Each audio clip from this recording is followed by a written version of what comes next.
Hi everyone, Carrie Lee Petrosky. For those of you who don't know me, I am an eating psychology coach and a board certified hypnotherapist, so I'm an expert in helping people change their habits, patterns, and behaviors so they can have a healthy relationship with food and with themselves.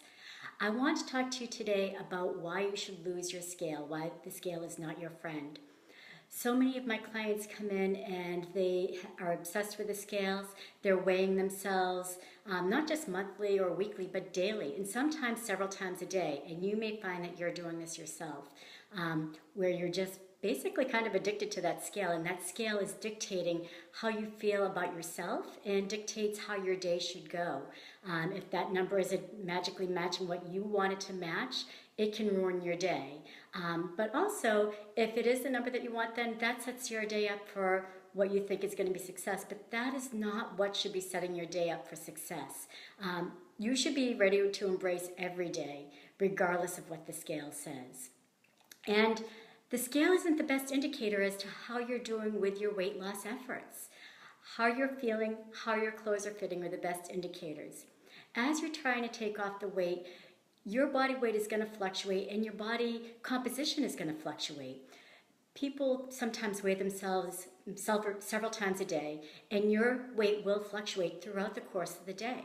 But also, there are going to be times when you're holding on to water. So that scale is going to make you feel like you're not taking off the weight when that actually is not the case.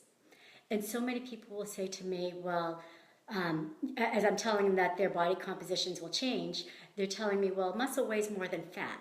A pound is a pound. There's no difference. The difference is, for example, this you can say is a pound of fat, whereas this would be a pound of muscle.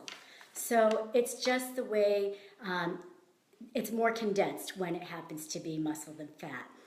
But like I said, the scale isn't what you should be using to determine that. How you're feeling, how your clothes are fitting are the best indicators.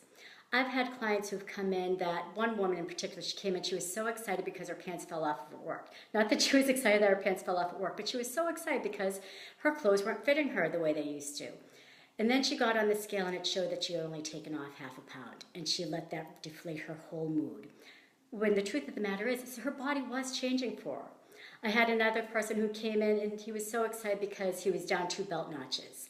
And then he got on the scale and it showed him that he didn't change his weight at all. And he was so mad, which is absolutely ridiculous. He's down 2 belt notches.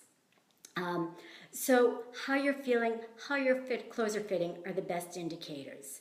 So I urge you to try and move away from the scale and look more into that, looking into how you're feeling and how your clothes are fitting, and using that as your gauge. Because if the scale isn't matching what you think it should be, you're going to get discouraged and say, well, the efforts that I'm making just aren't making a difference, and you're going to throw in the towel and you're going to go back to your old habits. So please, as you're making these changes, try to rely less on the scale to determine what your success rate is. That is not the best indicator. Again, I'm Carrie Lee Petrosky. I do have a lot of great things coming your way in the next few weeks, so if you like this message that I'm sending you, please like my page. Even better yet, hop on over to my website, kpempoweringyou.com. It's in the link above, and there's lots of great freebies over there. You can sign up for my newsletter and you'll be sure not to miss anything. And if you know anybody that could benefit from this message, please share this video with them as well. So I look forward to sharing with you more in the next couple of days. I hope you have a fantastic day, and we'll talk to you soon. Bye-bye.